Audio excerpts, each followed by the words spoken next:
Bienvenidos a la Iglesia Palabra Viva. Nuestra misión es hacer discípulos por medio de la palabra, para que vivan y den la vida obedeciendo y enseñando la voluntad de Dios, que es Jesús. Ya comenzando, ciertamente podemos decir que estamos en los últimos días y que la iglesia ha caído tan bajo últimamente que incluso el mundo le dice a la iglesia: estás mal. Hasta ahí hemos caído la iglesia. El mundo le dice a la iglesia: estás mal, no deberías hacer eso. Y está escrito en la palabra que no deberías hacer eso. El mundo nos está diciendo eso. Cuán bajo hemos caído como iglesia, ¿cierto? No podemos competir más nosotros como miembros los unos con los otros. Todos nosotros somos siervos del Señor, que no debemos competir más entre nosotros, sino que debemos correr esa carrera juntos. Si yo veo que alguien se está atrasando, ¿yo qué debo de hacer? Ir para atrás y ir con él. Si alguien está muy adelantado, un momento, deténgase, vamos juntos. Eso es lo que tiene que ser la iglesia. No es una competencia entre nosotros. Entonces, que como iglesia realmente cada vez estemos más unidos. No es el que tenga más números, no es el que enseñe mejor, sino que vamos todos juntos y tengamos cuidado también el uno del otro. Lamentablemente yo he vivido muchas cosas que uno no quisiera vivir como pastor o como miembro de una iglesia, y es que uno ve que hay competencia entre las iglesias. Y, por ejemplo, de la misma, digámoslo, iglesia en la que antes servía, nosotros establecimos la iglesia y al lado, casi en el mismo barrio, pusieron una iglesia, pero por competencia de la misma iglesia. Pues eso se ve muy feo, ¿cierto? Entonces, por eso es que Romanos 15:20 nos dice algo muy bonito. Nos dice algo demasiado sabio de Pablo, y pienso que nosotros como cristianos y como pastores y como guías de muchas personas, obviamente nuestro mayor y más grande y excelente guía es el Señor y pastor, pero el Señor ha puesto estas autoridades. Eso nos tiene que quedar muy claro. Romanos 15:20. Y de esta manera me esforcé a predicar el evangelio. ¿Dónde? No donde Cristo ya hubiese sido nombrado, para no edificar sobre fundamento ajeno. Entonces seamos muy cuidadosos. Que no sea una competencia entre nosotros, cuidándonos los unos a los otros. Si hay una iglesia, nosotros no vamos a poner una iglesia al lado para ver quién gana, quién se roba más miembros del otro. Porque así nos pasó a nosotros. Nos llamaban a los miembros de nuestra iglesia y decían: no, esa iglesia no es de esa denominación, entonces vengan para acá. Esto pues es ilógico, totalmente ilógico. No. Hasta que un día yo ya dije: pues si quiere los lleva. Aquellos que siguen una denominación, pues porque van detrás de hombres. Y la palabra nos dice: maldito el que confía en el hombre.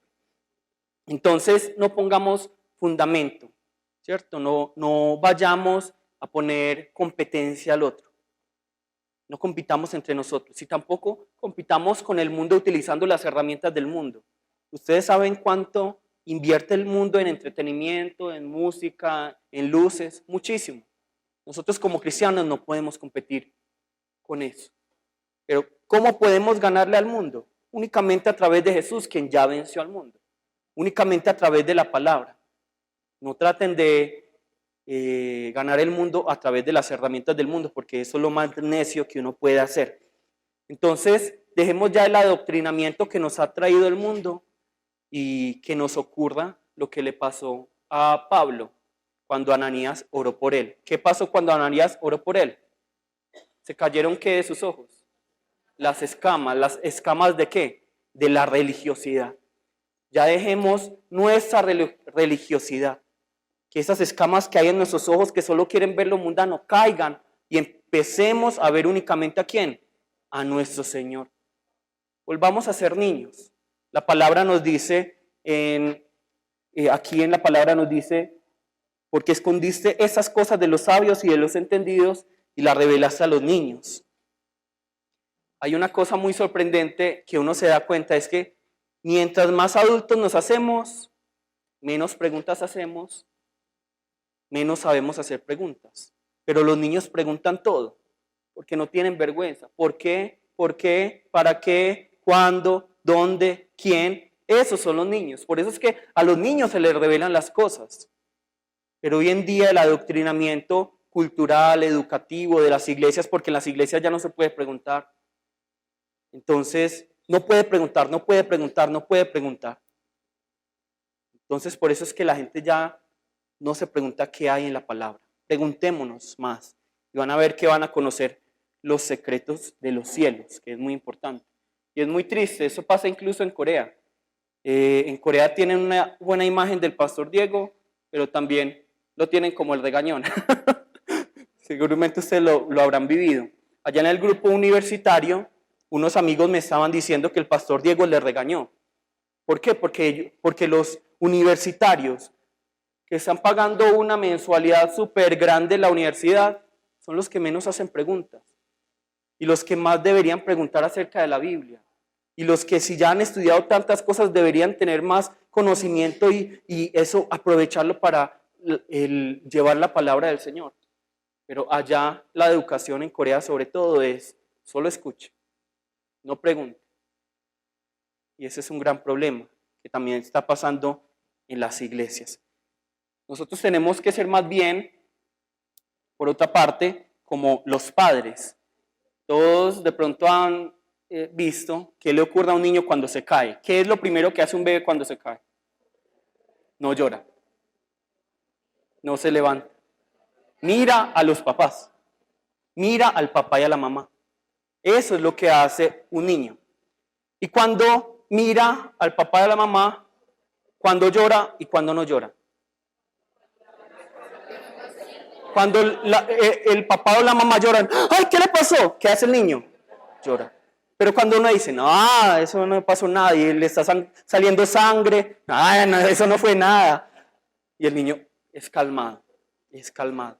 Nosotros tenemos que ser así también con los miembros de la iglesia, con cada uno de los miembros que hacen parte de nuestro grupo de casas. Déjenlos que se caigan, que vayan aprendiendo la palabra. Ellos no son de ustedes y ustedes no les van a dar el crecimiento. Porque ustedes aceleren más o porque lo suelten, no van a crecer más o menos. El Señor les va a dar el crecimiento. Sean juiciosos, eso sí, pero dejen que ellos se equivoquen, que hagan las preguntas mal hechas, corríjanlos poco a poco. No se apropien de las cosas, que es muy importante. Y como les dije, que al final realmente de nuestros ojos se caigan ¿qué? Las escamas de la incredulidad, de la religiosidad y que podamos ver realmente la palabra del Señor. Vamos todos a ponernos de pie y vamos a orar. Señor, por favor, haz que como cuando Ananías oró por Pablo, de nosotros se caigan esas escamas de religiosidad, que se caigan esas escamas de nuestros ojos que no nos permiten verte. Vamos a llamar el nombre de nuestro Señor y vamos a orar. Jesús, Padre Santo y Todopoderoso, Padre Dios, te damos muchas gracias por tu amor y por tu misericordia. Padre Dios, por favor, permítenos honrarte, permítenos glorificarte, permítenos servirte, Señor, en este tiempo. Te pedimos, Señor, que en el nombre de Jesús quites toda escama que hay en los ojos de religiosidad. Quita toda escama que nos hace ver más las cosas de este mundo que las cosas de los cielos. Quita esas escamas de nuestros ojos y permítenos ver la revelación de tu palabra, Señor. Padre Dios, ayúdanos a entender más y más de tu palabra. Ayúdanos a saber que tú eres el Dios vivo que está en control de todas las cosas. Permítenos saber que eres el Dios en control de todo. Permítenos, Señor, realmente entender que es solo por tu palabra que nosotros debemos caminar a través de la guía del Espíritu Santo. Padre Dios, haz que ya dejemos de decir tanta mentira. Padre, haz que ya dejemos de agregarle a la palabra. Padre Dios, ayúdanos a hablar únicamente tu palabra, así como lo hizo Jesús. Te lo pedimos en el nombre de Jesús. Amén. Padre Dios, gracias, Señor, por este tiempo. Gracias, Señor, por esta última sesión que nos das. Padre Dios, gracias por que tú nos has protegido y nos has enseñado y nos has dado la misma inspiración de la sangre, de la palabra, del Espíritu Santo. Nos has hecho uno. Realmente somos un cuerpo. Hoy no hay denominaciones, hoy no hay iglesias diferentes, hoy no hay pastores diferentes. Todos somos una iglesia, siervos todos, ovejas todos, adoradores en espíritu y en verdad que se presentan ante ti anhelando de tu presencia. Padre Dios, permítenos tener más respeto por tu palabra y que realmente nosotros nos humillemos más ante tu presencia y te podemos adorar. Oramos en el nombre de Jesús. Amén. Para mí ha sido también muy provechoso esas clases porque me han hecho evaluarme mucho y eso es lo que yo quisiera, que cada uno se evalúe para ver si está haciendo bien las cosas, para ver si está dependiendo únicamente de la palabra, del Espíritu Santo, de la oración y no de los hombres. Como decía hoy por la mañana, realmente pasa mucho. Es que yo digo, por ejemplo, algo bíblico y otra persona, pero Berea dice esto, pero mira que este teólogo dice esto. Sí ocurre. Entonces pensamos que como este tiene supuestamente más autoridad, puede, digamos, abrogar lo que dice la palabra. No puede ser así. Para nosotros es más importante la palabra de Dios. No se dejen engatusar, como dice aquí, como dicen aquí. Bueno, hoy vamos a hablar un poco de los fundamentos de la predicación. ¿Listo? Entonces, ¿cuál es el fundamento de la predicación? Y recuerden esto muy bien, que la predicación no se trata acerca de ustedes. No se trata acerca de ustedes. ¿Cómo así? No es para la fama de ustedes. No es para que ustedes sean reconocidos. No es para llenar un complejo, porque realmente vemos muchos pastores que están tratando de llenar un complejo y se hacen pastores. ¿Por qué? Porque es la forma de controlar gente. Esto no puede ocurrir en nuestras iglesias. Y es muy importante que entendamos esto, porque mucha gente le está quitando esa autoridad al Señor, le está quitando ese trono al Señor, porque cree que la predicación es para exaltarse a sí mismo. Por eso en Corea hay un chiste que dice que cuando los pastores vayan al cielo, el Señor, ¿qué es lo que va a hacer? Correr a sentarse en su trono. ¿Por qué? Porque hay muchos pastores que quieren quitarle el trono a Jesús. Y aunque suene gracioso, es la verdad. Muchos están tratando de quitarle ese trono a Jesús y no puede ocurrir eso en nuestras iglesias. Recuerden que nosotros solo somos aquellos que están amplificando esa voz del Señor. Nosotros somos los que estamos llevando la palabra del Señor. Pero así como un micrófono tiene que llevar solo la voz y no puede agregarle cosas, nosotros no podemos agregarle nuestra filosofía, nuestro pensamiento, no le podemos agregar nuestro ego, aunque pueda ser una filosofía que en el mundo es correcta, aunque suene muy bonito, puede que para el Señor no, ¿cierto? Puede que para el Señor no sea. Entonces, hoy en día, en este mundo postmoderno, en el que llamamos malo a lo bueno y bueno a lo malo, con mayor razón, porque ya no sabemos ni siquiera qué es lo correcto según las cosas de este mundo. Entonces, por eso es tan interesante ese ejemplo del burro, porque es que el burro, imagínense que estaba Jesús y el burro cuando entra allá a Jerusalén se para y dice, ¡ah! Gracias, gracias, gracias. ¿Qué le hubiera pasado a Jesús? ¿Qué le hubiera pasado? Se cae. Claro. Si Jesús estaba sobre este burro y el burro dice, es que lo que están gritando, Hosana, Hosana, ay, se están hablando de mí. Se cae Jesús. Y eso es lo que nos pasa muchas veces. Nosotros somos ese burro que está cargando a Jesús, que está llevando a Jesús. Me pareció muy bonito. Nosotros somos esa cruz que está cargando a Jesús. Pero el resto no somos nada más. Entonces que no se nos olvide eso. La predicación no es acerca de nosotros. Por eso reciban también a veces, y sería ideal que ustedes tengan un grupo de personas con las que puedan hacer una retroalimentación acerca de sus prédicas, acerca de sus preguntas. Porque es que nadie sabe cómo está predicando hasta que alguien no le dice, mira, esto lo hiciste bien, pero esto lo hiciste mal. Es muy bueno tener eso, un círculo de confianza en el que uno sepa, este me está tirando duro, pero es porque me ama. Y es importante eso, que alguien me diga, mira, hay que corregir esto, aquello. Ojalá ocurra en nuestras iglesias y que cada uno sepa pedirle al Señor esa humildad para recibir esas exhortaciones. Porque es que nos creemos muy buenos predicadores, pero solo cuando nos damos cuenta que la gente no es transformada y se sale de las iglesias, ya es muy tarde, ¿cierto? Ya es muy tarde. Entonces, sí, que seamos evaluados también, que eso es muy importante. Segundo punto, ¿cómo debe ser un predicador? Obviamente, debe ser fiel a la revelación de Dios. ¿Y quién es la revelación de Dios? Jesús, nosotros tenemos que ser fieles a esa revelación de Dios, de Jesús. ¿Y dónde encontramos a Jesús? En la palabra. Debemos ser fieles a la palabra. Recordemos que nosotros somos obreros contratados por Dios. Y tenemos dos opciones. Tenemos dos opciones, o ser buenos siervos o malos siervos del Señor. Los dos son inútiles. Los buenos y los malos. Siervo inútil soy. Siervo inútil soy. Pero cada uno va a decir, voy a ser un buen siervo o un mal siervo. ¿Qué es un siervo fiel? Aquel que únicamente va a anunciar el evangelio de Jesús. El que anuncia el evangelio. Recuerden, nosotros no estamos ya para anunciar la ley y los profetas, porque ¿dónde está la verdad? En el evangelio, en Jesús, únicamente en Jesús. Y hoy en día las iglesias están llenísimas de gente que está predicando ley y profetas, pero no el evangelio. Llenas de moralismo, llenas de ética, pero con una ausencia ¿de qué? Muy grande, de Jesús. Entonces que no nos ocurra esto. Tiene que ser muy importante que entendamos que, como hoy hablábamos, los demonios hablan, los hombres hablan, el diablo habla. Y todos van a decir ¿qué? Eres Dios, eres Jesús, eres el Mesías. Pero ¿quién es la única fuente de la verdad y de la vida? El Padre, Jesús. Entonces, Dios no quiere otro testimonio que no provenga de Él. Y nos tiene que quedar muy claro. Y por eso es que tenemos que ser tan llenos del Espíritu Santo para predicar la palabra. Sin el Espíritu Santo no podemos llevar la palabra. Por eso cada uno examínese. Y si no tiene el Espíritu Santo, no salga de Iglesia Palabra Viva. No salga de Bogotá. No salga de sus ciudades. Hasta que no reciban ¿a quién? Al Espíritu Santo. No salgan, porque se los come el mundo.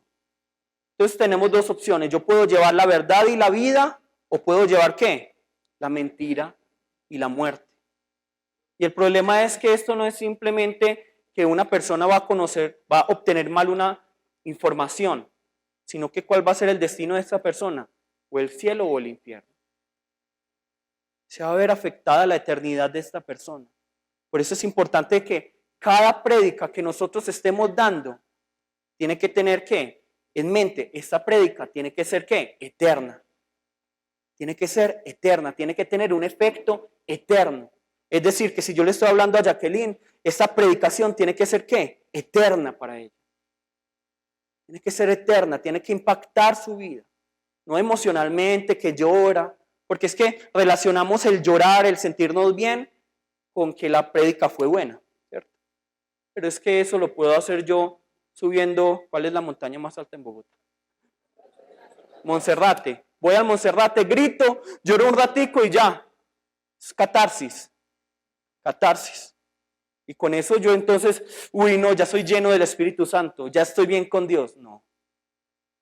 Entonces que realmente siempre estemos pensando, esta palabra que estoy dando realmente puede producir eternidad en esta persona. Puede producir un legado eterno. Por eso siempre nos tenemos que preguntar acerca de las predicaciones que estamos dando. Si debería dar esta prédica o esta prédica más bien la estoy haciendo yo. ¿Será que yo estoy creando esta prédica y no es realmente lo que dice la palabra? Tenemos que ser fieles a la revelación del Padre. Totalmente fieles. Así como cuando un presidente le da un orden a alguno de sus, soldados, ¿cierto? O alguno de aquellos que le están sirviendo. ¿Qué es lo que tiene que hacer cada uno de ellos? Obedecer, tal y como él dice. No puede voltearse un poco, sino que tiene que predicar únicamente, tiene que llevar esto que el presidente le dice. Entonces prediquemos únicamente la palabra de Dios. No prediquemos más cháchara, que ya todos estamos cansados de eso, ¿sí o no? Preguntémonos entonces, ¿tus predicaciones son eternas? Les pregunto a ustedes. Pregúntenle al del lado, ¿tus predicaciones son eternas? Ahora, no me refiero a que son demasiado tan largas que ya agotan, sino porque algunos dirán, ¿qué predicación tan eterna? No, obviamente estamos hablando de lo espiritual. Ahora, no hablen libremente. No hablen libremente durante la predicación. Siempre midan cada una de sus palabras. Recuerden que ustedes son mensajeros del Señor. Obviamente no significa que uno no pueda hacer ilustraciones y esas cosas, pero siempre pensando, yo soy un mensajero del Señor, yo soy un mensajero del Señor.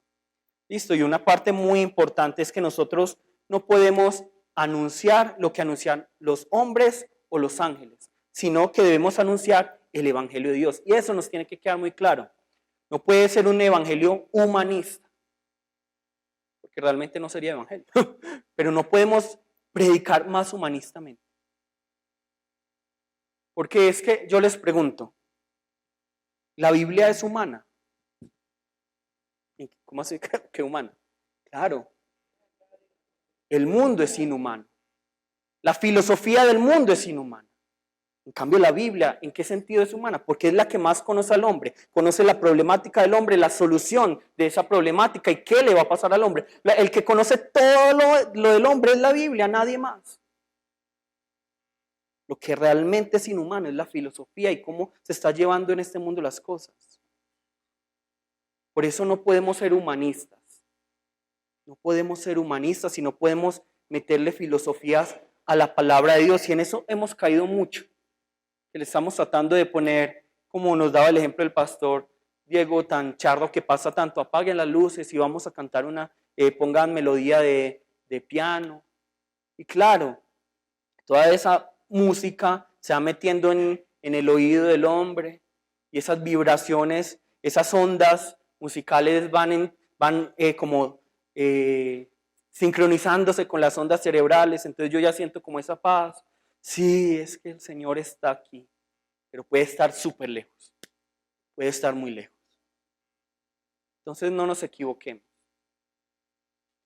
Siempre tiene que ser nuestro fundamento la palabra del Señor y tenemos que ser fieles mensajeros de esta palabra. Tercero, nosotros damos testimonio únicamente ¿de quién? De Jesús. Y eso nos tiene que quedar muy claro. ¿De qué habla la palabra? De Jesús. De Jesús. Y es que es algo muy maravilloso. Si Jesús no hablaba, cuando el Padre no le decía que hablara, entonces nosotros ¿por qué hablamos tanto si el Padre no nos ha dicho que hable? Hablamos tanto. Se nos ha olvidado que escuchar la voz del Señor. ¿Que está dónde? En su palabra. Yo no estoy diciendo que está en un lugar extraño, ¿cierto? Vamos a buscar 1 Corintios 2, 1, 5. Así que, hermanos, cuando fui a vosotros para anunciaros el testimonio de Dios, no fui con excelencia de palabras o de sabiduría, pues me propuse no saber entre vosotros cosa alguna, sino a Jesucristo y a este crucificado. Y estuve entre vosotros con debilidad y mucho temor y temblor, y ni mi palabra ni mi predicación fue con palabras persuasivas de humana sabiduría, sino con demostración del Espíritu y de poder, para que vuestra fe no esté fundada en la sabiduría de los hombres, sino en el poder de Dios. Amén. Ya no utilicemos más nuestra sabiduría. Ya no tratemos de persuadir a los hombres con filosofías humanas. Lo único que debemos conocer es ¿a quién? A Jesucristo. Porque si yo conozco a Cristo, es lo único que yo voy a llevar. Hasta que nosotros no conozcamos a Cristo, no vamos a poder llevar a Cristo. Vivámoslo, experimentémoslo. Por eso la palabra es tan bonita cuando nos dicen prueben. Es decir, pruebe también. Pruebe la bondad de Dios. Pruebe la grandeza de Dios. Esto nos dice la palabra. Y esto tiene que estar luego, ¿qué? ¿Cómo tiene que ser la predicación? Guiada y garantizada por el Espíritu Santo, lo que nos dice el versículo 4. Y ni mi palabra, ni mi predicación fue con palabras persuasivas de humana sabiduría, sino ¿de qué? Demostración del Espíritu y de poder. Tiene que ser con el Espíritu Santo. Aunque hay una frase que quiero que interpreten bien, es que nos enseñan mucho. Cuando usted prepare la predicación, hágalo como si no existiera el Espíritu Santo. ¿Qué quiere decir esto? Esfuércese, mátese estudiando. Allá en Corea nos dicen, el escritorio del pastor nunca puede estar ordenado. ¿Cómo así? Tiene que estar en movimiento constante. Nunca puede estar quieto, nunca puede estar empolvado, sino que tiene que estar en investigación constante de la palabra, tomando nota, investigando más de la palabra. Pero cuando usted esté aquí parado en el púlpito, ore como si no hubiera preparado nada. Predique como si no hubiera preparado nada. ¿Qué quiere decir eso? Guiado únicamente por el Espíritu Santo. Guiado únicamente por el Espíritu Santo.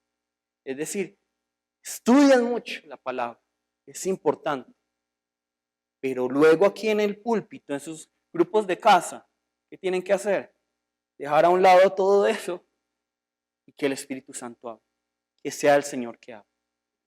Porque recuerden que el Señor no utiliza hojas en blanco, sino corazones preparados.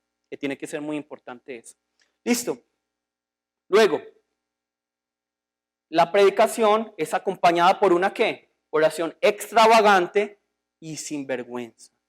¿Cómo así que extravagante y sin vergüenza? Nosotros vemos la parábola de la viuda y el juez. ¿Cómo le estaba pidiendo la viuda al juez que le hiciera justicia?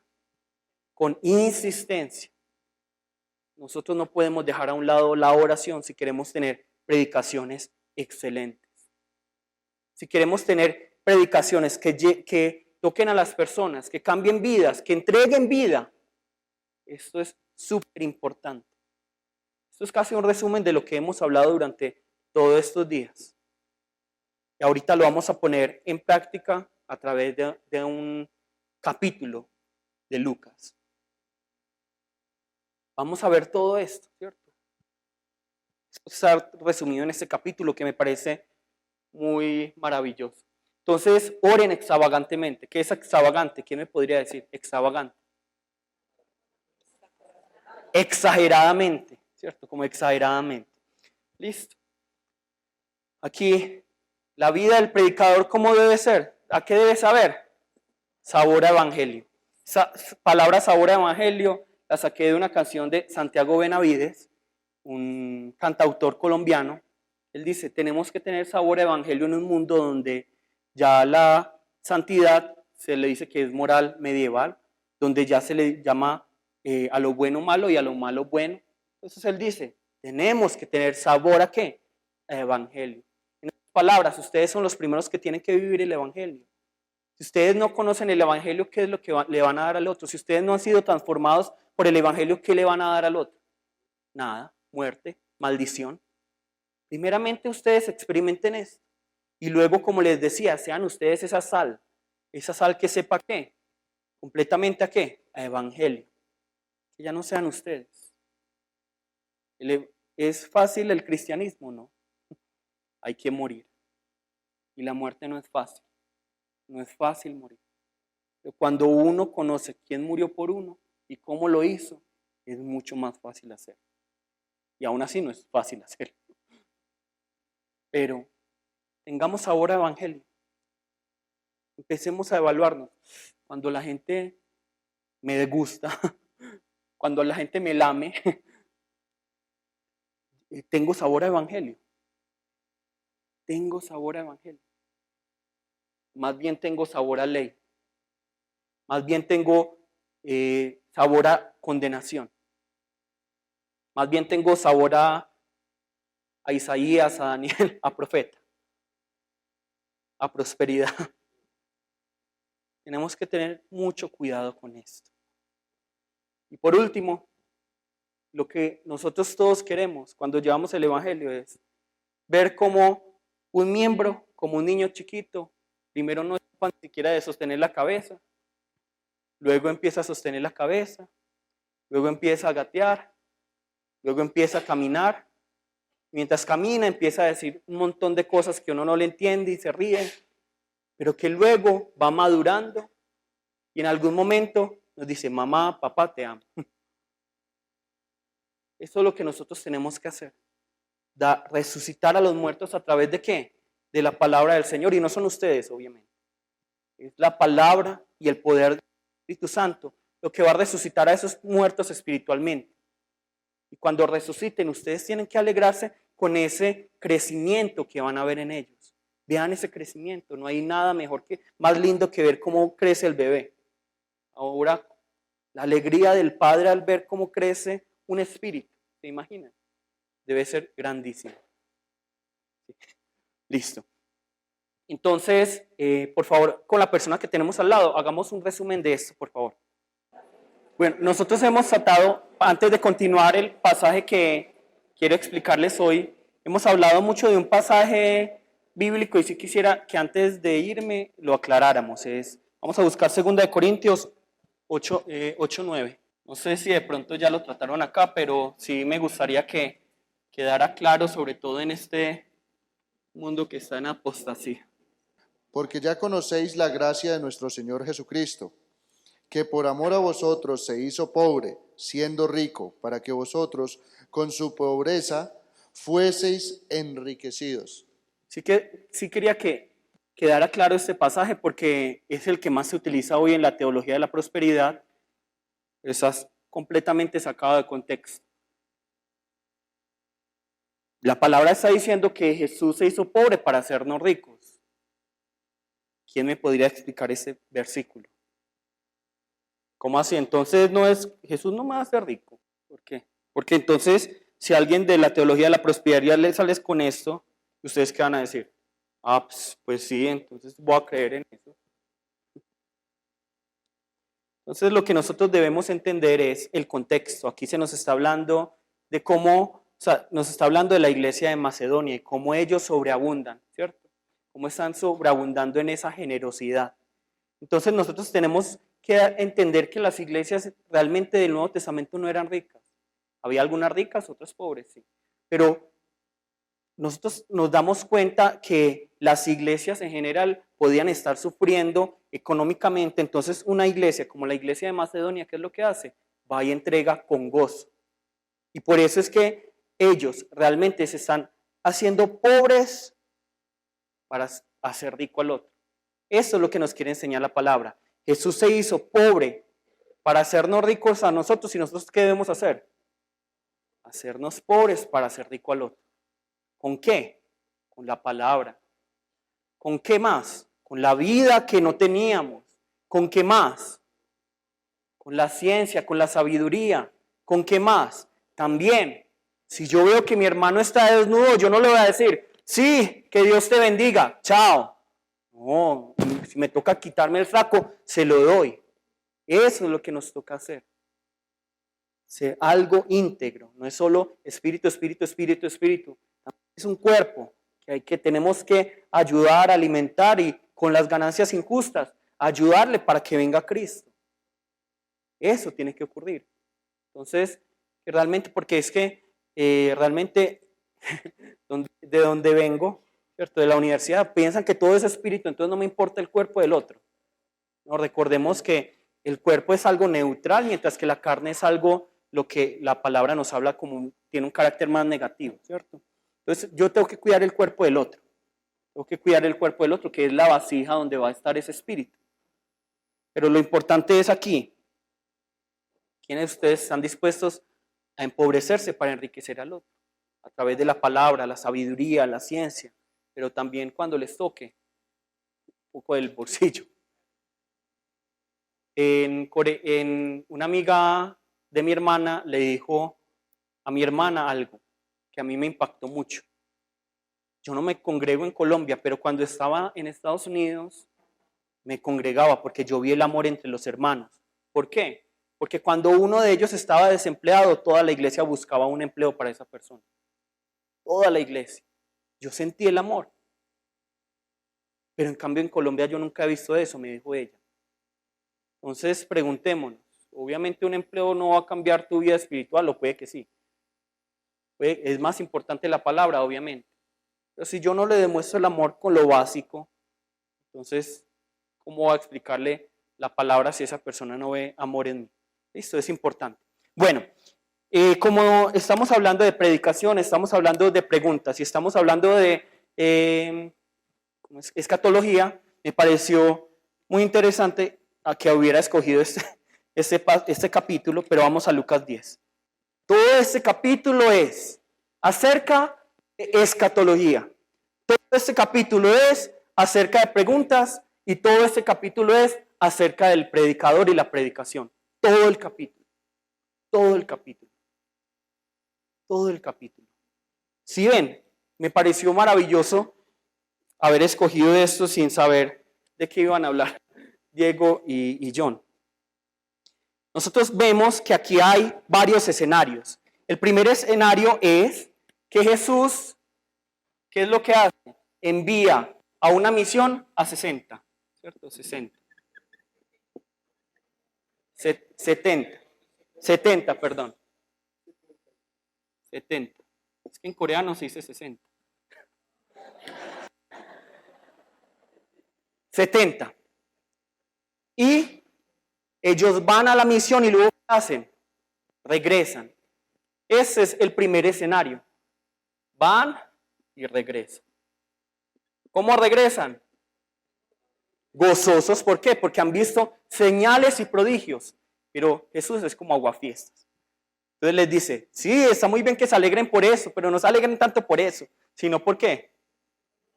Porque el reino de los cielos, porque su nombre está escrito en el reino de los cielos. Pero luego, entonces Jesús nos dice desde el versículo 21 hasta el 24 que Jesús se regocija en el Espíritu. Entonces es cuando Él se llena de gozo. Pero entonces aquí hay como ese regocijo. Pero entonces a Jesús le hacen la misma.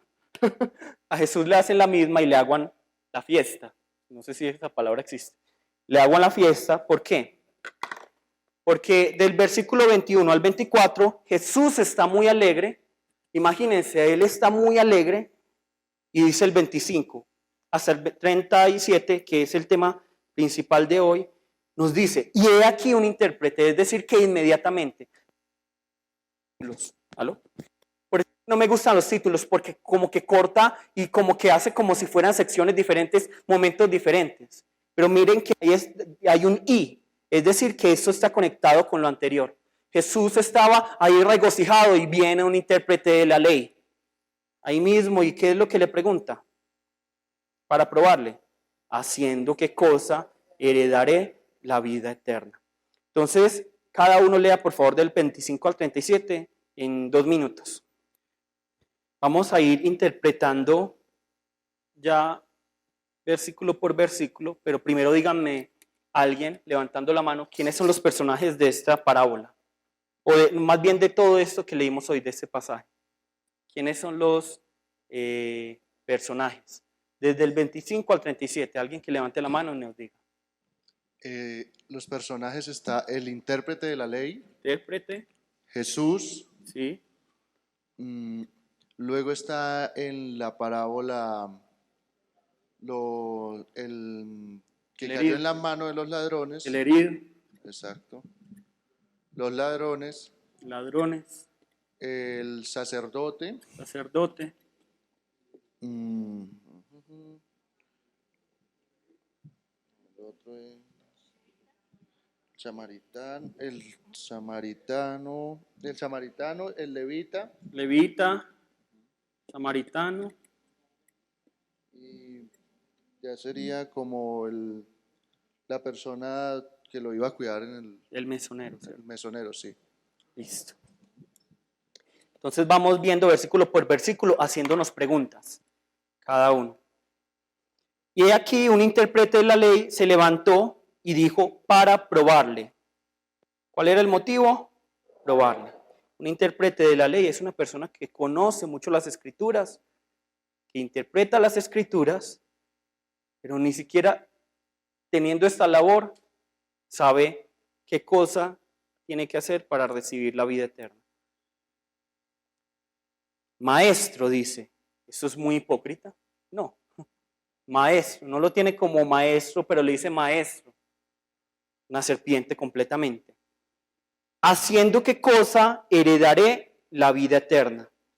Luego le dice en el versículo 26, él le dijo, ¿quién le dijo? Es decir, Jesús. ¿Qué está escrito en la ley? ¿Cómo lees? En Nueva Versión Internacional, ¿cómo dice aquí 26?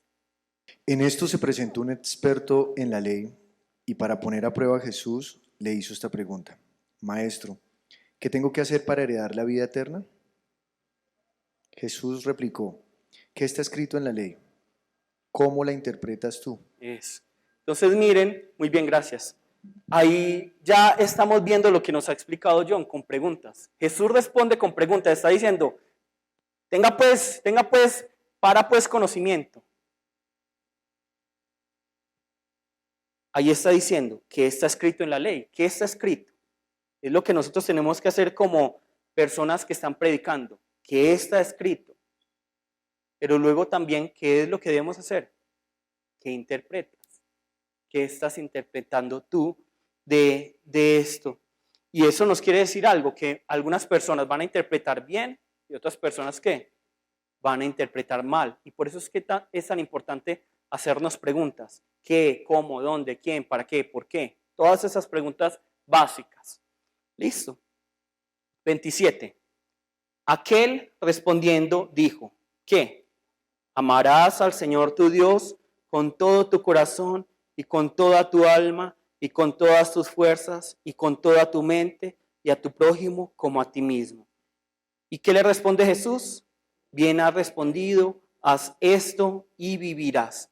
Es importante aquí que la palabra nos está diciendo, ten fe y vivirás, ¿sí o no? ¿Sí? Nos está diciendo, haz esto y vivirás. Está hablando de hacer. No está hablando primero de tener fe, sino de hacer. Entonces, haz esto y vivirás. ¿Qué es? ¿Cómo hace? ¿Qué es lo que tiene que hacer? Amar al Señor, su Dios, con todo su corazón, con toda su alma, con todas sus fuerzas, con toda su mente, y al prójimo como a sí mismo. Bueno, pero entonces, obviamente este hombre se va a sentir acorralado, porque Jesús le respondió bien. Porque siente que Jesús como que le apoyó en ese momento. Entonces, él queriendo justificarse a sí mismo, dice el 29, dijo a Jesús, ¿y quién es mi prójimo? ¿Quién es mi prójimo? Ahora, una pregunta que nos tiene que nacer es, ¿por qué una pregunta tan tonta la está haciendo un intérprete de la ley? ¿Quién me podría decir de pronto? Porque lo que él buscaba era probar a Jesús. Probar a Jesús. ¿Pero por qué con quién es mi prójimo está probando a Jesús? Porque él estaba buscando a Jesús la caída. Y si se le iba con religión o si se le iba con política, él no quería sino hacer caer a Jesús. Sí, pero ¿qué tiene que ver eso con el prójimo? Porque es que realmente la prueba está en la primera pregunta, pero la justificación está en la segunda. Él está tratando de justificarse. Pues necesitaba que Jesús le demostrara que sí conocía al prójimo. Que sí conocía al prójimo. Listo. ¿Quién más? Pienso que es por el trato que ellos tenían hacia los gentiles y hacia las gentes diferentes a ellos. Como ellos eran, pues, intérpretes de la ley, pues ellos eran la clase élite del pueblo. Entonces, pues, ellos ayudaban a los que eran como ellos. El resto, pues, y qué me importa si estás enfermo y qué me importa si estás mal, no te va a ayudar porque, pues, igual no eres de los míos. Siento que es por eso que le hace esa pregunta, para justificarse como, bueno, pues si yo no ayudo a alguien es porque no se lo merece o algo así. Pero tú estás hablando entonces de estatus social o de No, gentiles e israelitas. no, más bien como estatus, ¿cómo se llama eso? Como intelectual, sí, como estatus intelectual, como no, pues como yo sé mucho y tú eres un ignorante, no mereces mi ayuda o algo así. ¿Quién más? Todos están bien, solo que para preguntar, para que enriquezcamos el conocimiento. Espiritualmente hablando, todo parece fácil, pero llevarlo a la práctica es difícil. Meter la mano al drill es muy difícil. Hacer algo práctico por otra persona es difícil. Y quizás ahí él se estaba haciendo, perdóneme la expresión, pero el loco. ¿El qué? El El loco. loco. O sea, mejor dicho, ¿quién es mi prójimo? Como diciendo, sí, yo amo a Dios, levanto las manos, estoy bien, voy a la sinagoga, hago todas estas cosas, pero cuando ya se trata de ayudar al prójimo, de hacer algo por el prójimo, me parece que se quedó corto, que ahí estaba fallando. Pues yo pienso que él lo que quería escuchar era, pues no, tú hiciste todo, vente conmigo, ya se acabó todo, porque ya tú has hecho todo. Si has cumplido, has dado, has hecho todo, entonces él quería escuchar solamente que Jesús le dijera, vente, vamos, ya, tú eres igual a mí. Bueno, tiene mucho que ver con lo que dijeron allá adelante. Pues como que él quería que Jesús le dijera, tiene que amar a estos y a estos no. Como, sí, pues porque lo que decía él, que ellos no se juntaban con los pecadores, entonces a ellos no los amo y a ellos sí. Él estaba buscando que fuera el mismo Jesús el que lo llevara a la respuesta, que le señalara quiénes eran las personas que eran su prójimo, para él sentirse que lo que estaba haciendo lo estaba haciendo bien. Si nosotros vemos, él es un intérprete de la ley, y al ser un intérprete de la ley tenía mucho conocimiento.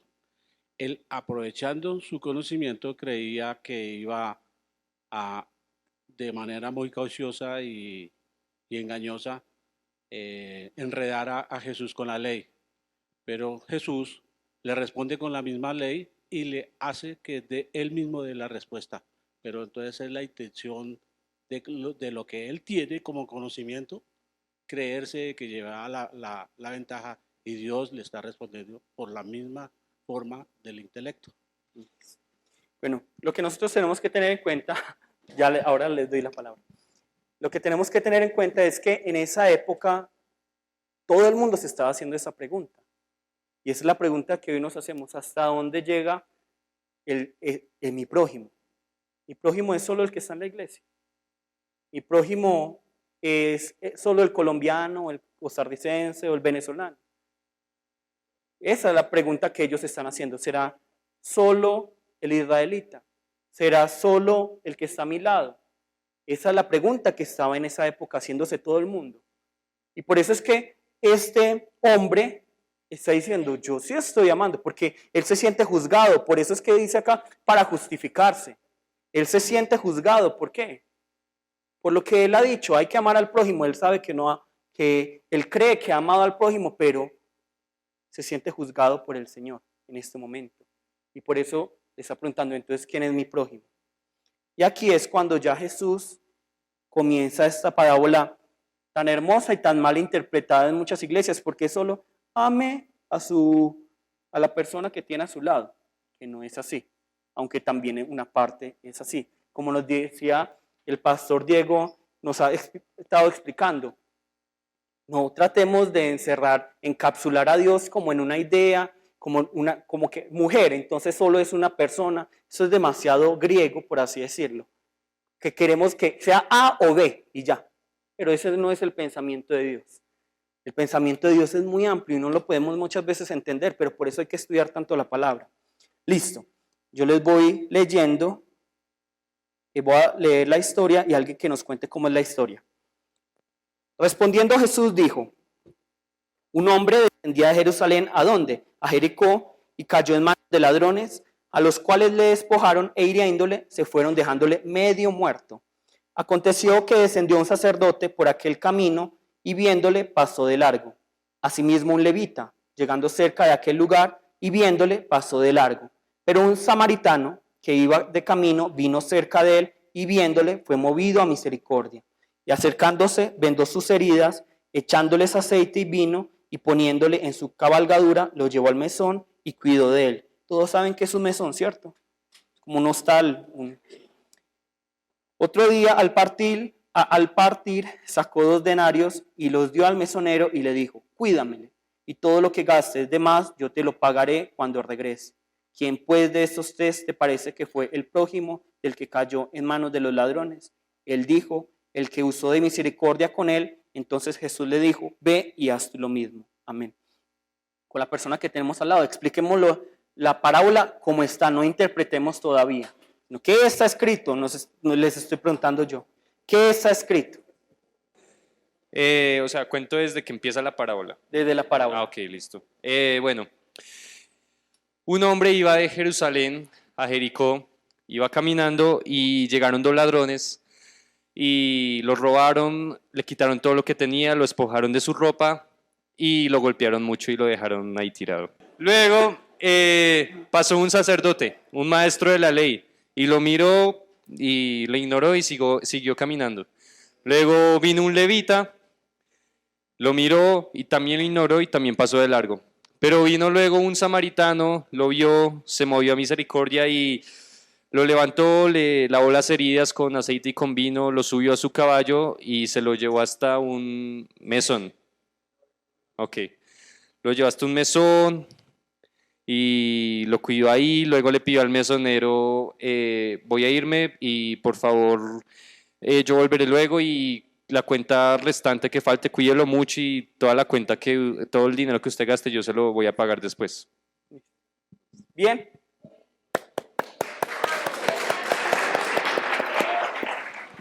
Listo.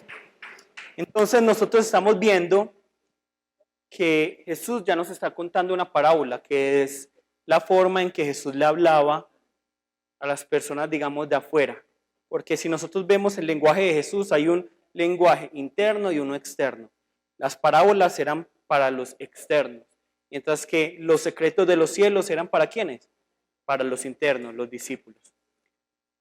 Entonces, nosotros vamos a ver que aquí le está contando una parábola a este intérprete de la ley que trató de probarle, pero Jesús le salió con una mucho mejor. Él nos cuenta primero de un hombre que estaba caminando de Jerusalén a Jericó. Históricamente, este lugar es lleno de peligro, ¿cierto? Es muy lleno de peligro. Tan es lleno de peligro que muchos emperadores romanos en esa época mandaban demasiados soldados juntos para que no vinieran los ladrones a atacarlos, sino que realmente estuvieran con defensa. Entonces yo les pregunto, ¿este hombre, mientras en ese camino a Jericó, se estaba buscando a los ladrones, sí o no? Totalmente. Totalmente. Estaba caminando por camino de muerte, él estaba caminando por camino de maldición y él mismo se lo había buscado. Nosotros como humanidad nos buscamos este camino también. Listo. Luego vienen los ladrones y los ladrones obviamente no se van a poder poner a decirle cómo eres de lindo, cómo eres de querido, sino que más bien que lo van a despojar de todo, lo van a herir y lo van a dejar como nos dice, medio muerto, medio muerto. Eso quiere decir que él está ¿qué? Medio vivo y medio muerto. Y esto es muy importante. Esto es muy importante. Ahora, 31.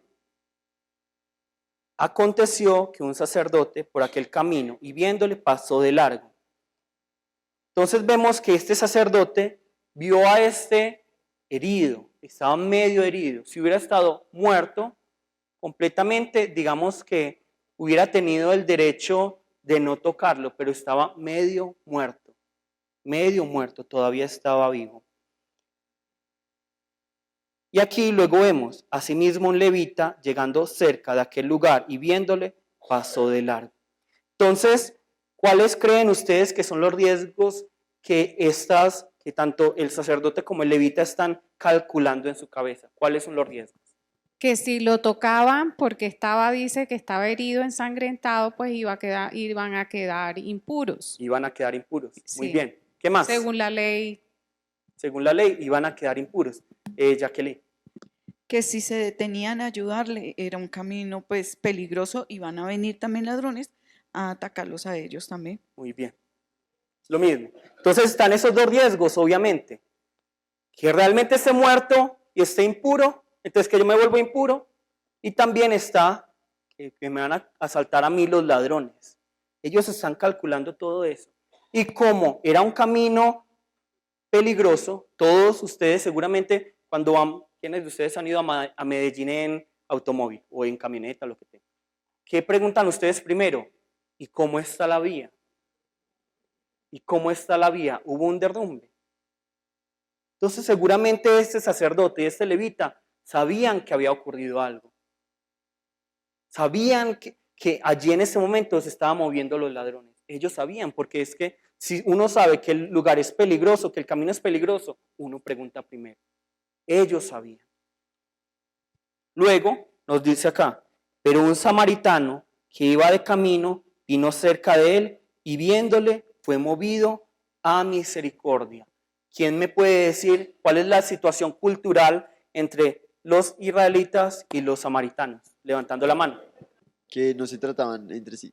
Ellos no se tratan.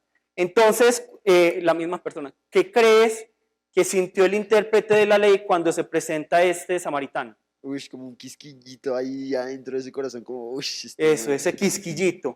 ¿Qué es lo que qué es lo que habría querido este intérprete de la ley? Que el samaritano también pasara de largo. Pero el samaritano no pasa de largo, sino que se detiene movido a misericordia, es decir, todas sus entrañas, todas sus vísceras se mueven. Si uno lo ve originalmente, dice como que sus vísceras se movían para que él fuera donde el herido y lo sanara. ¿Cuáles eran los riesgos que este samaritano tenía? Alguien levantando la mano. Los riesgos. Pienso que si una persona la encuentran con un muerto, le echarán la culpa que fue él el que lo mató. Excelente. Entonces sería, primero, que él se haga impuro. Segundo, que vengan los ladrones y lo ataquen a él. Y tercero, como israelitas y samaritanos no se tratan, se dan cuenta que él es samaritano, que le van a echar toda la culpa a él. Él fue el que lo mató. Él fue el que le hirió. Él se estaba arriesgando a todo esto. Él se está arriesgando a todo esto. Y luego nos dice aquí la palabra, y ese acercándose, vendó sus heridas, echándoles aceite y vino, y poniéndole en su cabalgadura, lo llevó al mesón y cuidó de él. Todos saben qué es el mesón, ¿cierto? Ya les pregunté. Un hostal. Otro día al partir sacó 2 denarios. Denario es un valor muy grande. Y los dio al mesonero y le dijo, cuídamele, y todo lo que gastes de más, yo te lo pagaré cuando regrese. ¿Quién pues de estos 3 te parece que fue el prójimo del que cayó en manos de los ladrones? Todos podríamos decir, ¿es quién? El samaritano, ¿cierto? El que usó de misericordia con él. Entonces Jesús le dice, ve y haz tú lo mismo. Eso es lo que le está diciendo Jesús al intérprete de la ley. Ve y haz tú lo mismo. ¿Para qué? ¿Cuál es el propósito entonces final de esta parábola? Decir, ¿quién es mi prójimo? Pero más profundo.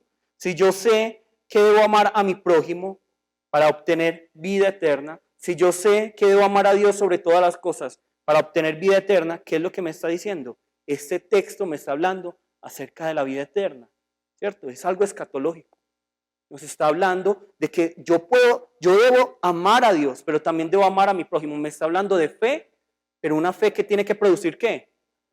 Acciones. ¿Y esas acciones cuáles son? Amar al prójimo como a mí mismo. Pregúntense ustedes, porque decir que yo amo a Dios es muy fácil. ¿Y quién puede probar realmente que sí aman a Dios? Pero amar al prójimo es lo que se ve. ¿Cierto? Amar al prójimo es lo que se ve. Entonces, por eso es que es tan fácil decir, sí, Dios te bendiga. Pero sacar del bolsillo para darle, eso es lo difícil. Eso está relacionado con 2 Corintios 8:9, lo que les leí, que se hizo pobre, ¿para qué? Para hacernos ricos, para que nosotros ¿qué hagamos? Nos hagamos pobres para enriquecer al otro. Ahora, preguntémonos, ¿qué significa cada personaje? Recordemos, para que ahorita no nos regañe el pastor Diego, que un personaje no significa solo una cosa. ¿Quién será el hombre? Me inquietó que en ninguna versión cambian la palabra prójimo. En todas las versiones aparece prójimo, prójimo, prójimo. Y en hebreo, cuando uno mira Levítico, también dice prójimo, prójimo, prójimo, prójimo. Cuando dice la palabra en hebreo, dice cercano o amigo, ¿sí? Entonces, particular que se supone que un fariseo, un levita, un sacerdote, su anhelo sería cumplir la ley, ¿sí? Entonces yo quisiera hacerme prójimo de otra persona, porque dice que le haga bien al prójimo, que trate al prójimo, que sea justo con el prójimo. Entonces yo debería de estar buscando prójimos. Buscando amigos. Excelente reflexión. Uno se hace, que aquí hay alguien que quiere ser tu prójimo, pastor. Listo. ¿Quién es el hombre? ¿Quién será el hombre? O no, más fácil. ¿Quiénes serán los ladrones? O sea, ya interpretando, digamos, en nuestra actualidad, espiritual. ¿Quiénes serán los ladrones? Los falsos profetas. Falsos profetas.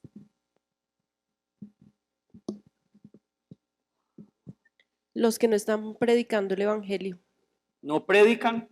El evangelio. No predican. ¿El mismo pueblo judío? Los judíos. El mal camino, el pecado. El pecado.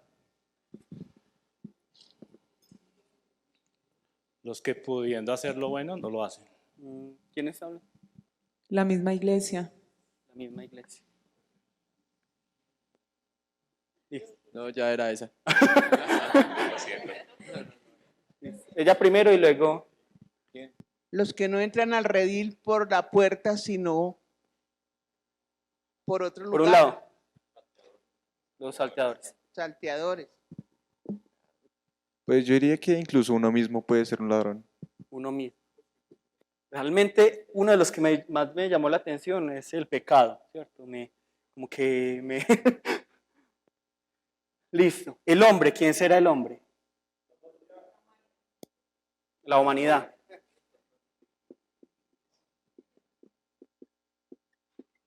¿Rosita dijo? Jesús. ¿Quién más podría ser el hombre?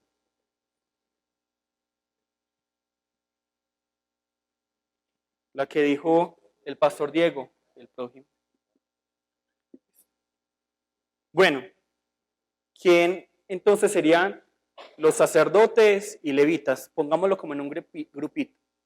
Los sacerdotes y levitas, levantando la mano. Los religiosos. Los religiosos. Yo creo que la misma iglesia también. La iglesia. Discúlpame, es que quería decir a alguien del hombre. Sí, puedo. Las personas que no conocen a Jesús. Los incrédulos. Sí, los incrédulos. Los predicadores. Los predicadores. Y ven que los secretos están en las bocas de los niños. Luego, bueno, y el samaritano, levantando la mano. Jesús. Jesús. ¿Nosotros?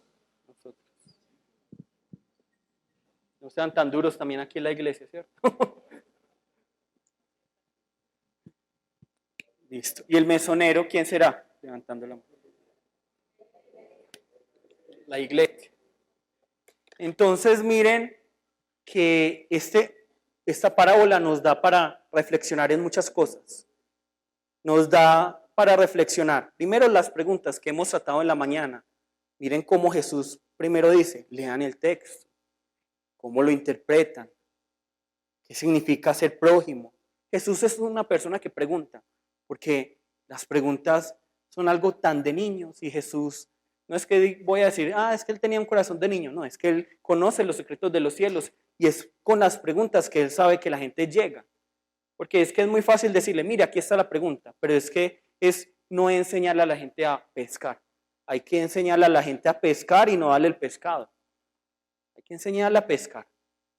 Y enseñarle a pescar es decir, mire, usted va a coger aquí el anzuelo, se chuzó, sí, entonces coja la curita y se la pone, coja la lombriz o el cebo, y luego lo tira de esta manera, no de esta manera. Eso es lo que está haciendo Jesús preguntando y lo que nosotros debemos preguntar y preguntarnos. Luego vamos a ver lo que yo les he dicho, lo de la predicación, también y un poco lo de la escatología. Entonces, nosotros vamos a ver que realmente el hombre, primeramente es quién, va a ser ese Jesús. Va a ser ese Jesús que nosotros vamos a ver que fue golpeado, ¿cierto? Fue destruido y muchos pasan por un lado. Le pasan por un lado. Obviamente no podemos llegar hasta el mesonero porque ¿cómo vamos a explicar el mesonero? Sino que la palabra nos da para interpretar muchas cosas, eso es lo que yo les quiero decir. Entonces, ¿quién va a ser el samaritano, digamos, que realmente diga, sí, es que como esas mujeres que estaban llorando por él, pero él ya les dice, no lloren por mí. Pero si nosotros no realmente, lo que les decía ayer, si no valoramos lo que pasó con Jesús, entonces no vamos a buscar la vida de él y no vamos a, como predicadores, dar la vida por el otro, hasta que no entendamos lo que hizo Jesús por nosotros. Tenemos a la humanidad, o tenemos al prójimo, tenemos a los incrédulos, porque no solo el prójimo es el que está en la iglesia, sino también ¿quién? Los que están afuera, los que están en la calle, ¿cierto? ¿Quiénes son los ladrones? Impactó mucho realmente. Falsos profetas, los que no predican, los que predican mal, los que están tratando de robar el puesto a Jesús. Y eso es lo que yo les he dicho tantas veces durante este tiempo. No le quiten ese lugar a la palabra, no le quiten ese lugar al Señor, no le quiten ese trono, la gloria al Señor. Pero tratamos de hacerlo. Me impactó mucho la de pecado. ¿Cuántas veces el pecado no nos ha golpeado? Pero viene este buen samaritano que es Jesús. ¿Cierto? El pecado nos hiere tanto y nos da 5,000 vueltas, pero tenemos este buen samaritano que es Jesús. Y nosotros como cuerpo de Cristo, como cuerpo de Jesús, tenemos que hacer justamente lo mismo y recibir a esas personas que han sido heridas por estos ladrones. Pero muchas veces, en vez de ser como el samaritano, ser como al menos el sacerdote y el levita que pasaron por un lado, nos hacemos ladrones, que aquel que está herido, le buscamos los bolsillos a ver si le podemos sacar más. ¿Cierto? Y eso es lo que está pasando en las iglesias. Nosotros somos de los que a ese medio muerto lo matamos completamente. Eso es lo que estamos haciendo.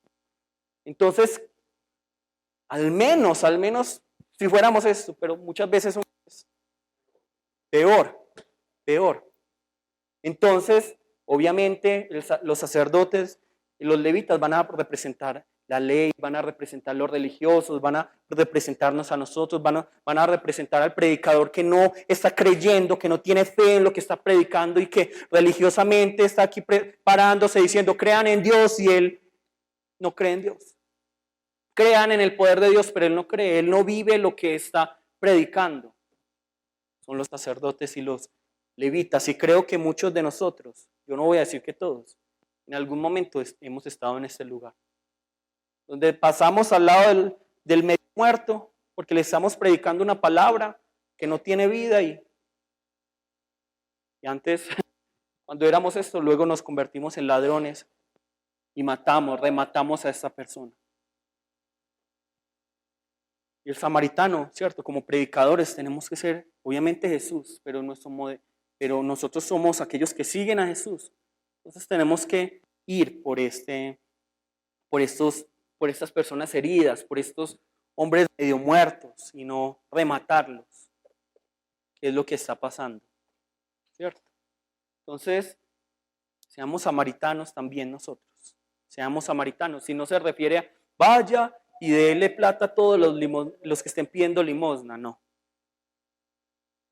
Pero más bien primeramente dé la palabra, dé la vida. Aunque hay veces que primeramente sí hay que dar de comer, hay veces que primero sí hay que dar de vestir para dar la palabra. Si yo voy al África y digo, mira, esta es la voluntad de Dios y los niños muriéndose de hambre, ¿ustedes creen que las van a recibir? No van a recibir. Primeramente uno se encarga de alimentarlos, que el cerebro empiece a funcionarles bien, ¿cierto? Y luego ya sí recibe la palabra y que ese conocimiento vaya de la cabeza al corazón. Eso es lo que tiene que ocurrir con nosotros. Jesús es nuestro modelo y nosotros somos los que le seguimos. Entonces, la pregunta es, cuando yo no amo a la iglesia, ¿a quién no estoy amando? A Jesús, a Cristo. Porque si Cristo es el cuerpo, si la iglesia es el cuerpo de Cristo, entonces si yo no amo a la iglesia, obviamente no amo a Cristo. Si no amo a Cristo, ¿a quién no amo últimamente? A Dios. Entonces no estoy cumpliendo. Si yo estoy no cumpliendo el segundo mandamiento, digamos, amarás a tu prójimo como a ti mismo, entonces obviamente no estoy amando el primero. Todo está relacionado. Yo no puedo amar a Dios sin amar al prójimo o sin amarme a mí. Por eso es tan importante y la palabra nos dice, no os dejéis de congregar como algunos tienen por costumbre. Porque es que yo, obviamente, si yo estoy en una isla y no hay nadie más, yo sí prendo, me voy a meter YouTube, Iglesia Cristiana Palabra Viva, voy a ver el culto. Pero de resto, si ustedes están en Bogotá o están en sus ciudades, congréguense. Porque es que la palabra nos manda a congregarnos, a hacer iglesia. O comenzar a una iglesia, eso. Invitar a gente. Pero no es, me voy a quedar en mi habitación solito. Eso no es lógico. Díganle usted, eso a un cristiano de la iglesia primitiva, ellos van a decir, ¿qué? Entonces usted no es cristiano. Sí, lógico. Pensar en una persona que dice, yo vengo a la iglesia solo para adorar a Dios, pero yo no me junto con esta chusma. ¿Cierto? Pero pasa mucho. El hierro se aguza con el hierro y el hombre con el hombre. La espiritualidad se consigue, la oración, la palabra, pero también esto. Yo no soy, digamos, ¿cómo sé yo que un carro está malo? Cuando le hago, ¿qué prueba? La técnico-mecánica. ¿Cuándo es la técnico-mecánica? Cuando ustedes vienen a la iglesia y se encuentran a ese montón de hipócritas igual a usted. Sí, a ese montón de personas que juzgan igual que usted. Ahí está la técnico-mecánica para ver si ustedes realmente están produciendo fruto o simplemente son cristianos que dicen, yo tengo fe, creo, pero luego el Señor va a decir, no os conozco, apartados de mí, hacedores de maldad. Es la iglesia y nosotros no podemos apartarnos de la iglesia. Y obviamente no estoy hablando solo de este edificio, sino de nosotros como comunidad, congregación. Y el misionero, obviamente somos nosotros, que el Señor nos encomienda esos espíritus, ¿cierto? Esas personas. A cada persona nos está encomendando Jesús. Por favor, cuídame a esa persona. Que cuando yo venga, como nos decía el pastor, primero cuando se oscurezca y luego yo venga otra vez. Ahí en ese momento, yo te voy a pagar. Es demasiado bonito todo esto, porque esto es escatológico y muchos pastores solo leen eso y lo único que van a pensar es, allá ayude al que está allí sin nada que vestir o nada que comer. No, esto nos está hablando de muchas cosas, por eso es que la palabra tiene que verse desde muchísimos ángulos. No encapsulen a Dios. Pero ahora, nosotros nos podemos matar por hacer. Y por eso es que nosotros no podemos leer ese pasaje sin el siguiente. Vamos a leer lo que sigue. Antes vamos a Marcos 8, por favor. 8:21, Marcos 8:21. ¿Qué es lo que está pasando? Acá nos dice, todavía no entienden. ¿Cómo aún no entendéis? ¿Qué es lo que está pasando? Vamos a leer el contexto desde el 14. Habían olvidado de traer pan y no tenían sino un pan consigo en la barca. Y él les mandó diciendo, mirad guardaos de la levadura de los fariseos y de la levadura de Herodes. Y discutían entre sí diciendo, ¿es porque no trajimos pan?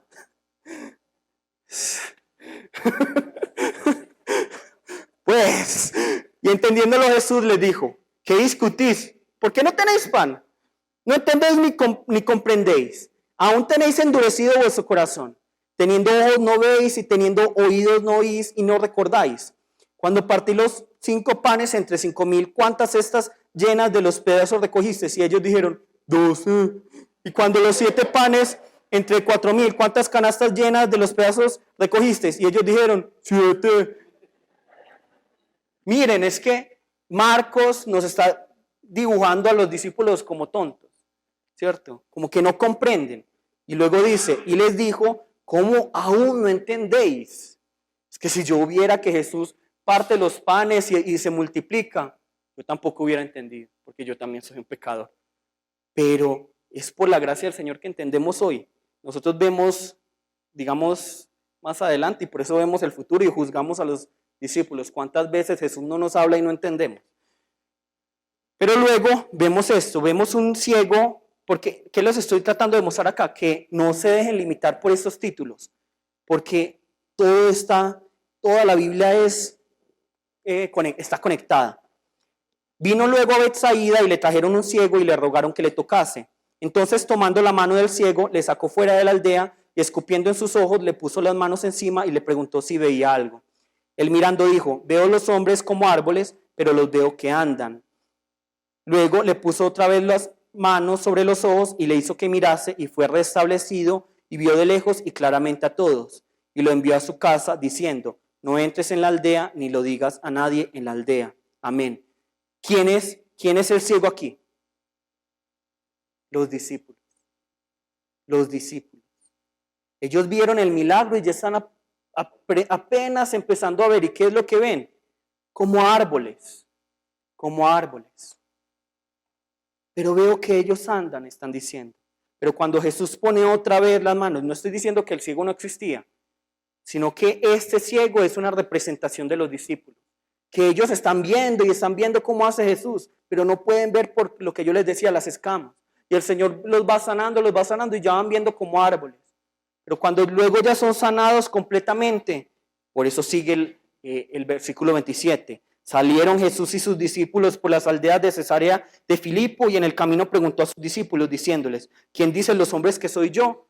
Ellos respondieron, unos Juan el Bautista, otros Elías y otros algunos de los profetas. Entonces él les dijo, ¿y vosotros quién decís que soy yo? Respondiendo Pedro le dijo, tú eres el Cristo. Pero él les mandó que no dijesen esto de él a ninguno. Entonces vemos esta conexión, que es una representación de los judíos, estos ciegos. Este ciego son los discípulos, este ciego somos nosotros. Hemos visto la obra del Señor. Señor, solo vemos como árboles, no estamos viendo nada.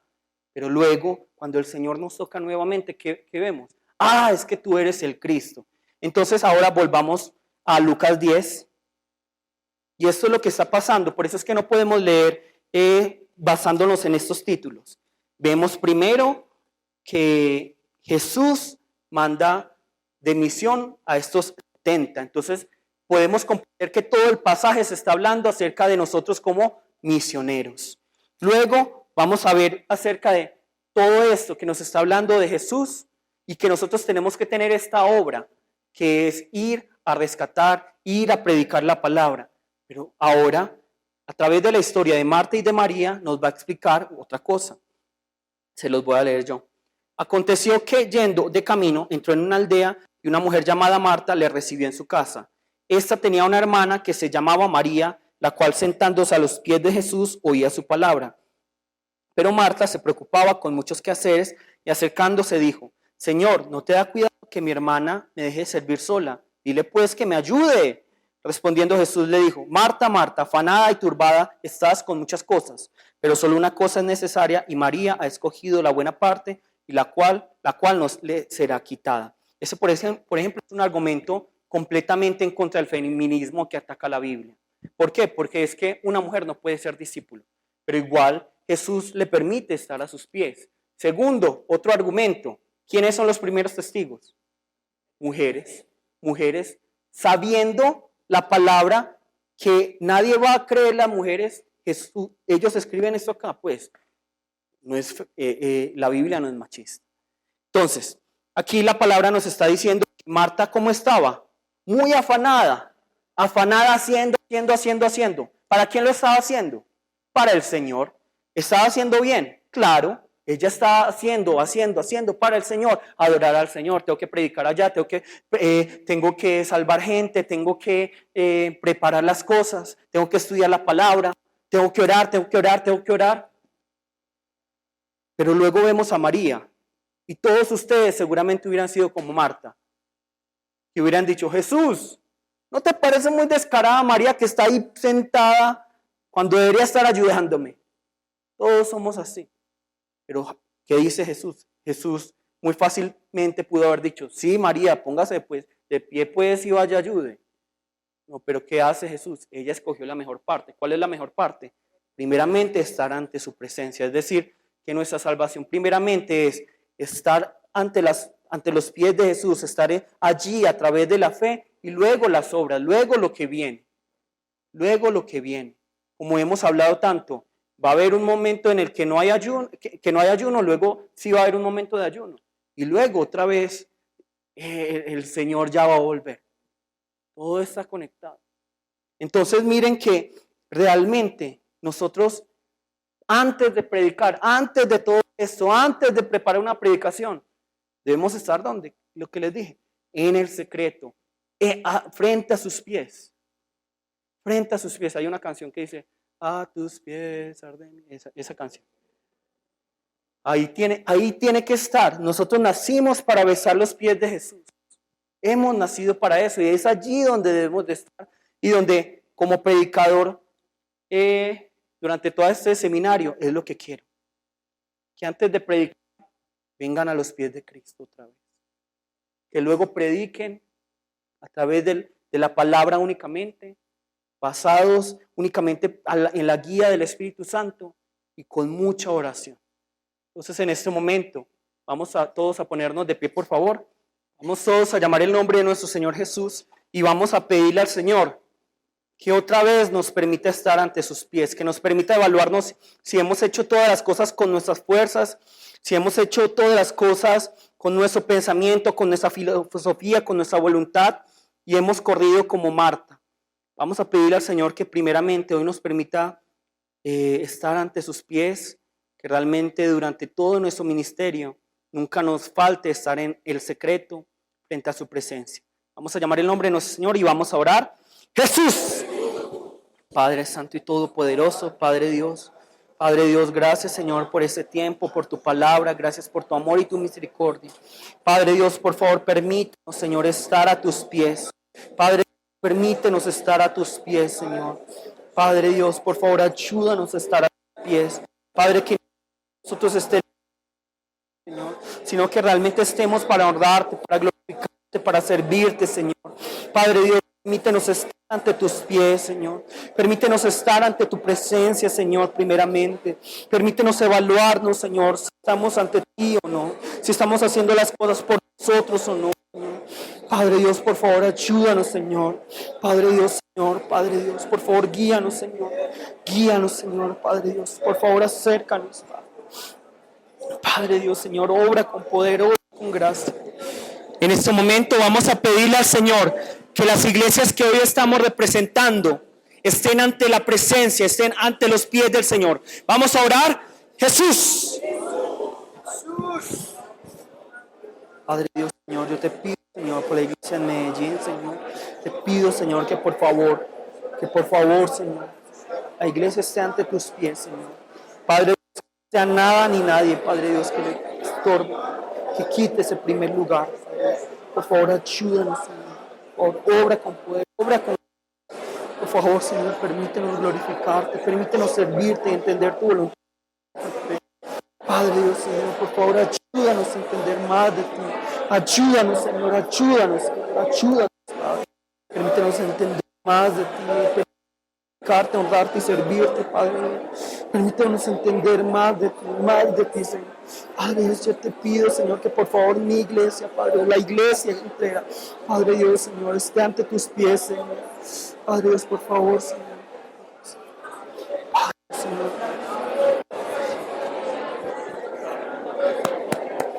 Y en este momento vamos a orar por nuestros países. Cada uno va a orar por su país, por su región, para que estén ante la presencia del Señor, para que empecemos desde allí, desde los pies de Cristo. Vamos a llamar el nombre de nuestro Señor y vamos a orar. Jesús. Jesús. Padre, te pido, Señor, por Colombia. Te pido por Medellín, Padre Dios. Por favor, obra, Padre, allí. Obra, Padre, con poder. Obra con gracia, Señor. Yo te pido, Señor, que por favor rescates a Medellín. Que Medellín esté ante tus pies, Señor. Que Medellín esté ante tus pies, Señor.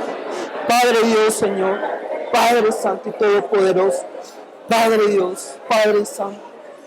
Por favor, te lo pedimos. Por favor, Padre. Por favor, Señor. Por favor, Padre. Por favor, rescátame.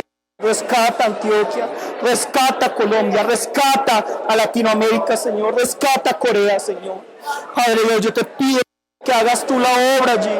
Padre Dios, Señor, yo te pido, Señor, que empecemos nuevamente desde tus pies, Señor. Que empecemos nuevamente desde allí, Padre. Por favor, te lo pido en el nombre de Jesús, Señor. Por favor, Señor. Padre, por favor, Padre. Por favor, Señor. Por favor, Desde tus pies, Señor, que todos empecemos ahí, Padre Dios. Obra en cada uno de nosotros con poder y con gracia. Por favor, permítenos honrarte, permítenos glorificarte, permítenos servirte en eso. Úsanos, Señor, henos aquí, Señor, henos aquí, Padre Dios. Pide, Padre Dios. Padre Dios, Señor, Padre Dios, Señor.